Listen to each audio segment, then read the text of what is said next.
Naku po mga kababayan, breaking news ito. Grabe itong isiniwalat ng isang retired general. Grabe mga kababayan, talagang pumalag na mga kababayan dahil kamakailan lang no naglabas ng official na statement itong AFP. Natatanggalan nga daw ng pension itong mga retiradong general. Nako mga kababayan, talagang nakakagalit ito. Bakit nga ba sila tatanggalan mga kababayan kung ipinaglalaban lang naman nila ang korupsyon sa Pilipinas? Nako. Ito ang sabi ni retired General Major General Pukis mga kababayan. Sabi niya dito, ang pensyon ng sundalo ay karapatang pinaghihirapan, hindi pribilehiyo na maaaring bawiin kung kailan gustuhin.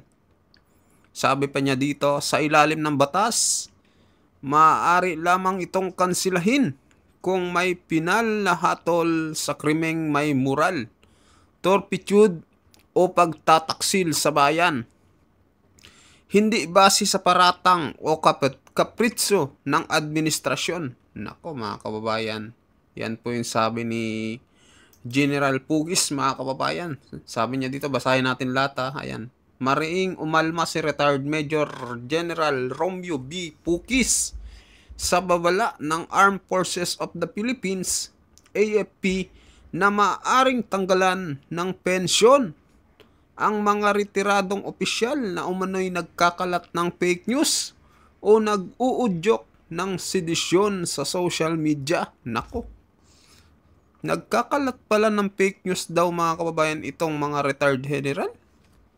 Palagay ko naman mga kababayan ay hindi dahil totoo naman ang nangyayari sa Pilipinas, di ba? Corruption, pagnanakaw sa kaban ng bayan, nilalabas lang nila yung kanilang mga saloobin sa nangyayari ngayon mga kababayan. Kayo, anong opinion nyo dito? Sabi niya pa dito, sa kanyang pahayag na pinamagatang cancel my pension, nilinaw ni General Romeo Pukis na ang military pension ay isang karapatang pinaghirapan, hindi pribilehiyo na maaaring bawiin ng administrasyon. Ang pensyon ng sundalo ay karapatang pinaghirapan, hindi pribilehiyo na maaaring bawiin kung kailan gustuhin. Sa ilalim ng batas, maaari lamang itong kansilahin kung may pinal na hatol sa krimeng may moral, turpitude o pagtataksil sa bayan. Hindi base sa paratang o kapritsyo ng administrasyon. Nako mga kababayan. Tinawag niya ng isang grave distortion of both law and justice ang hakbang ng AFP na banggitin sa publiko na maaari umanong kansilahin ang kanyang pensyon bilang retiradong two-star general. Dagdag pa niya, ang naturang hakbang ay hindi lamang personal na banta sa kanya, kundi isang babala sa mga aktibong sundalo na nagsisimula ng makisimpatya sa mga lumalakas na panawagan laban sa katiwalian sa pamahalaan.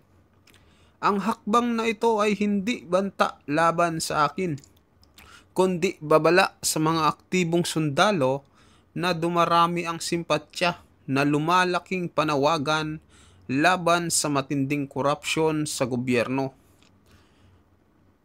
Ito pa sinabi, sa huli, ginait na niya na katapatan sa bayan ay hindi natatapos sa pagre-retiro at ang pagsasabi sa katotohanan ay hindi sedisyon. Maliwanag ang katapatan sa bayan ay hindi nagtatapos sa pagre-retiro at ang pagsasabi ng katotohanan ay hindi sedisyon. Nako, yun ang sinabi mga kababayan ni retired General Pukis mga kababayan. Tama nga naman siya mga kababayan, di ba? Ang pagsasabi ng katotohanan ay hindi naman ka-fake newsan yun mga kababayan, di ba? Grabe talaga yung nangyayari ngayon. Talagang pati itong mga retired general na kakampi ng taong bayan ay gusto na rin nilang patahimikin mga kababayan. Pero dahil sa ginagawa nila ay lalong hindi tatahimik tong mga to. Dahil lalong manggagalaiti itong mga retired general katulad nito ni General Pukis na hindi natatakot mga kababayan.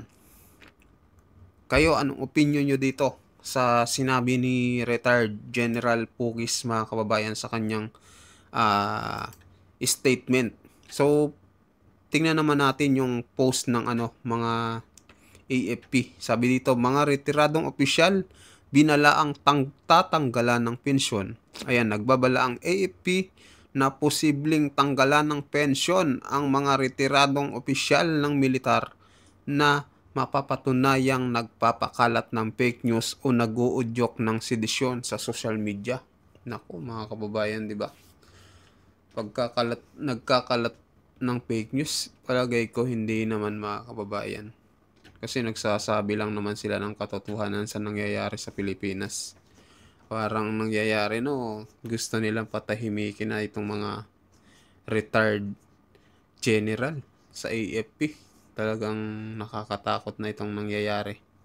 Ano opinion nyo dito mga kababayan sa pahayag ng AFP?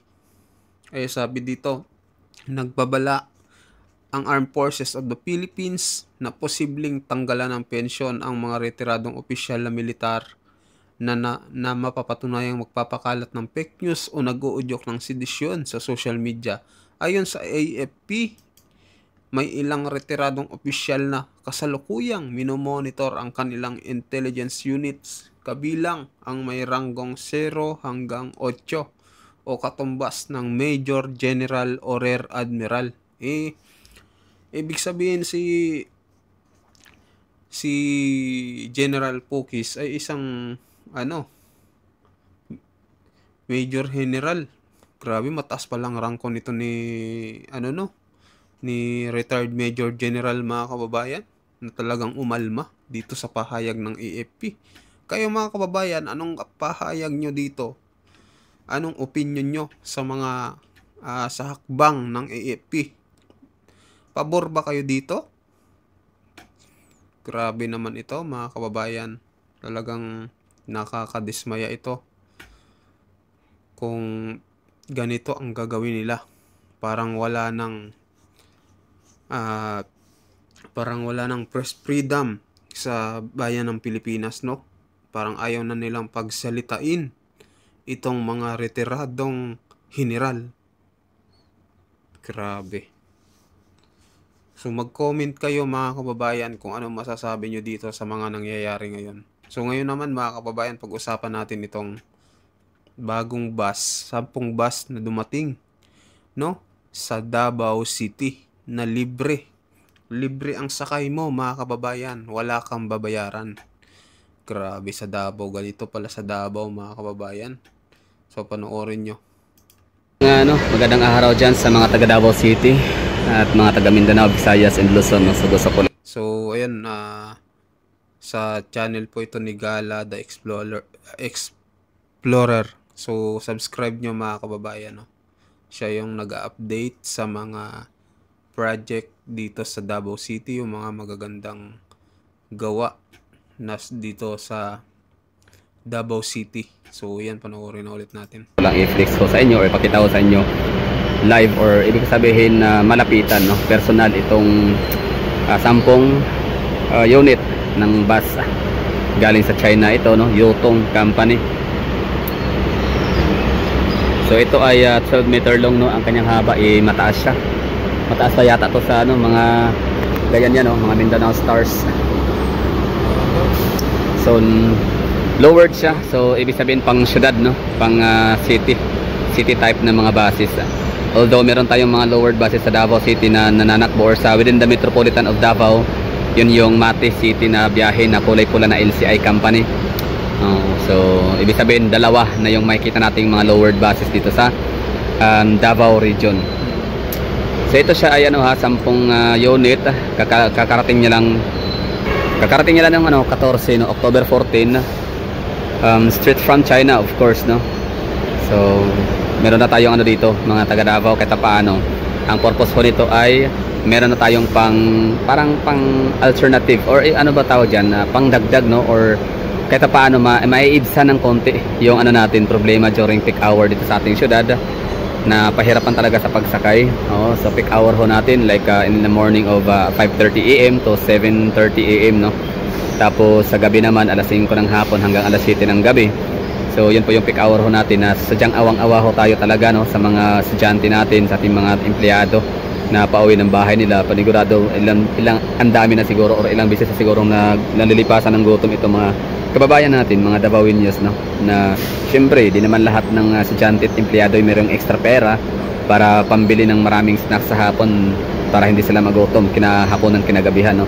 So iba talaga dyan, tanghalian tapos merienda sa alas 3 tas hapunan na ulit, no, alas 7, alas 8. Pero dahil nga sa traffic, dahil nga sa maliban sa traffic ay kakulangan din ng sasakyan ng mga public jeepney natin.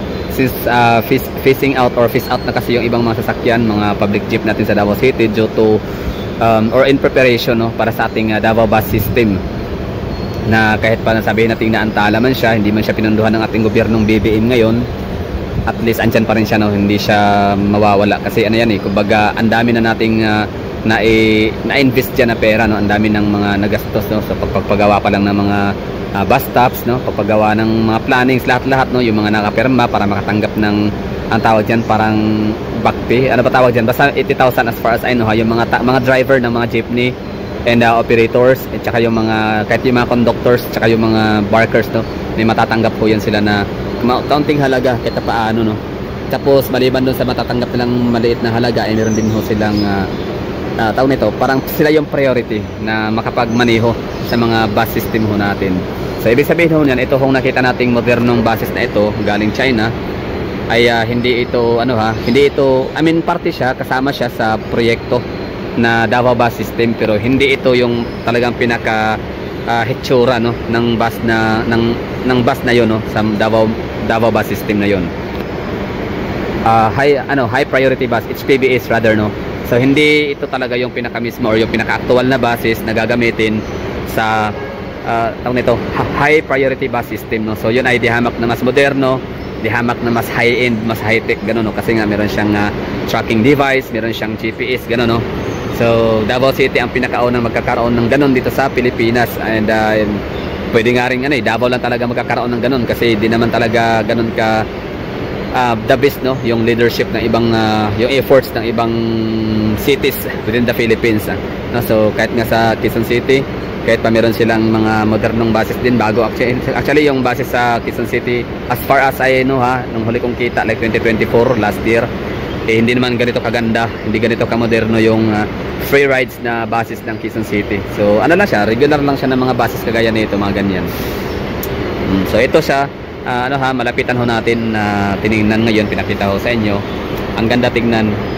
So maliban sa maganda, moderno, bago, ito ay libre lang na masakyan ng ating mga kababayang mga taga Davao. So yun ang bali magbubunyi tayo mga taga Davao City kasi itong ating butihing mayor, no, matalino, magaling, matapang, effective, very working hard, no, itong natin, mayor natin na kahit bagito pa sa larangan ng politika, parang 6 years or 9 years pa lang yata siya kasi vice mayor for 3 years, tapos mayor for 3 years, tapos ayun, no, magna 9 years pa lang as far as I know, no, so far, no, magna 9 years pa lang itong si Mayor Basti Duterte na maglingkod sa Davao City. Pero kita nyo naman yung kanyang effort, no, meron din siyang tinatawag na initiative, puso at utak talaga ginagamit niya para mag-leader, no, maging leader sa Davao City. So ito kasi sa mga nagsasabi diyan na gawa daw to ni BBM, ito ay pondo daw niya ng national funds. Actually hindi ito national funds, ito ay galing sa local funds, no. So ito ay galing sa Davao City na pera natin. So ibig sabihin mga Davaoeños, this is where our taxes go, no. So napakasulit talagang hindi tayo masisisi. So ang ginawa nitong si Mayor Basti Duterte nga, no, na hindi na siya nag-antay para dun sa high priority bus system or tawagin tayong Davao bus system na maaprubahan ni PBBM ang budget para doon, no, or ponduhan kasi nalagay yun sa sa list priority na project. So ang ginawa ni Mayor Basti, ito na, nag-order talaga siya, no, nag-order siya, no, bumili siya, siya kasi siya ang mayor, no. So bumili tayo. So bilang leader, no, ng Davao. So ano siya, nagpasya talaga siya na kunin ang budget, no, or gagastusin ang pondo natin sa Davao City at ibili ng mga buses kasi napakahalaga talaga, very essential ang sasakyan ho natin during peak hour. So ayan, good job Mayor Basti Duterte, no. So talagang Grabe mga kababayan, no? Kala ko, may mga lumalabas sa social media na ito daw proyekto daw ito ni BBM. Hindi naman pala. So, inisyatiba pala ito ng Davao City, no? Na mismong budget ng Davao pala, mga kababayan, ang ginastos dito. So, yung proyekto pala na sa Davao, na yung, ano ba tawag doon? Bus transit ba yun, mga kababayan? So, paki-correct na lang ako kung yun ba yun. Eh, hindi pala yun natuloy. So, hindi na pala hinintay nitong anak ni President Duterte na si Basti Duterte na dumating pa yon. So, ito, gumawa na siya ng paraan na bumili ng 10 bus na libre para sa mga kababayan niya dito sa Davao. So, fake news pala yung mga pinapalabas na nakikita natin sa Facebook, mga kababayan. So, ito pala yung totoo. Ito, tiga Davao talaga ito. Itong nagbalita, mga kababayan. So, ito yung paniwalaan natin. Tsaka, siyempre, ang nanggaling din to sa mismong bibig talaga ni Mayor Basti Duterte, mga kababayan. So, ano masasabi nyo dito sa Davao, no? Talagang, ayan, nakalagay yun, Davaoenyo, disiplinado. Grabe, mga kababayan. Libreng bus, 10 bus, no? Saan ka pa? Grabe. So, anong komento nyo dito, mga kababayan, sa nangyayari ngayon sa Davao na kahit di na bibigyan ng ganun na budget, no? Ay talagang gumagawa ng paraan para maayos yung pamumuhay ng mga Davaoenyo. So, ayun po mga kababayan, mag-comment po kayo, mag-like at mag-share ng ating video. At sa mga bagong pasok, mag-subscribe po kayo. Ayun, maraming salamat po.